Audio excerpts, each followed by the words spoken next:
Braves country, full attention. The house is buzzing, and today we're talking about major roster moves.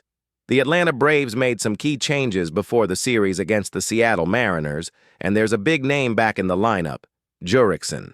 Profar is returning to the top of the order, ready to pick up right where he left off, igniting the offense. But along with his return, there were tough cuts, a DFA, and hard decisions from the front office. This is the kind of news that shakes the fans' hearts and the team's future in this crucial stretch. And before I go any further, let me ask, are you a true Braves fan? Then prove it right now. Subscribe to the channel, hit that like button, and turn on the bell. Here we break down every move with passion, like we're in the stands, but also with the depth you need to truly understand what this team is building. Braves Nation, this is our space. Now, let's break it down.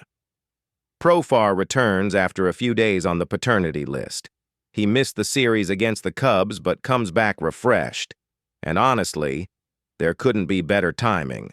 Over his last 29 games, Profar hit nearly 300 with an absurd 1.013 OPS, 9 home runs, and 26 RBIs. He wasn't just hot, he was the engine of the offense. And now, with another child to honor at the plate, his motivation is even higher. Can you picture him stepping back into the lineup at Truist Park and blasting one right away? That's the emotional fuel the fans have been craving after some tough weeks. But it wasn't just arrivals. There were departures, too. Luke Williams was designated for assignment, closing a chapter. He gave fans a brief smile pitching in. That blowout against the Phillies. But let's be real. At the plate, he never clicked. A 133 average and a 382 OPS just don't cut it. In a roster that needs real depth, it was hard to keep him. Stepping into that role could be Vidal Brujan, who at least offers defensive versatility and some extra spark. Now about the mound. Daysbel Hernandez is back from AAA. His season started strong, but an injury derailed him, and since coming back, he's struggled badly. A 6.14 ERA over his last 9 outings. Not the kind of numbers that build confidence, but this bullpen needs arms, and Hernandez has a shot to show. He still belongs. The last month of the season is his trial by fire. Either he proves he deserves an October roster spot, or he fades out, and then came the toughest cut. Cal Quantrill released. His stint in Atlanta was short and rough. 2 starts, an ERA of 13.50. Across 8 innings. The truth is, it just didn't work. And with Chris Sale back in the rotation, Quantrill instantly became expendable. It's been a pattern in this stretch. Eric Fedda, Carlos Carrasco, now Quantrill, all quick trials, none sticking. The front office's message is clear. There's no time to hold on to guys who don't deliver. Now here's what's fascinating. The Braves enter this Mariners series with a mix of hope and pressure. Profar's hot bat, Chris Sale trying to anchor the rotation, Strider still chasing his 2023 form, and a bullpen under the microscope. On the other side, Seattle has Cal Raleigh, the record-breaking catcher who's been slumping hard in the second half.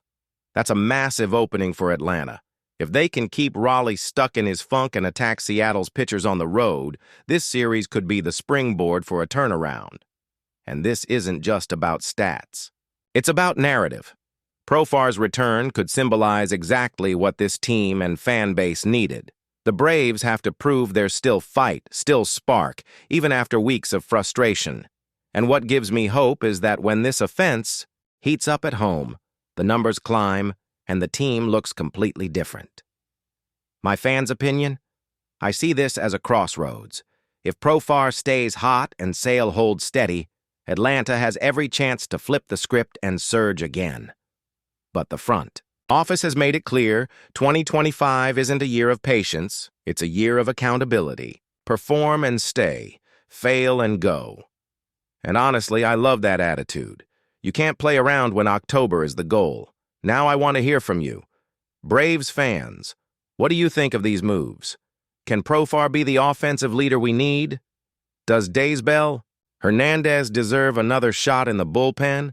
And what about Quantrill? Would you have given him more time, or was cutting him the right call? Drop your thoughts in the comments. I want to hear Braves country loud and clear. For me, the message is simple. The Braves have not spoken their last word in 2025, and this series against Seattle could be the moment fans look back on and say, "This is when we turned it around." I believe. Do you?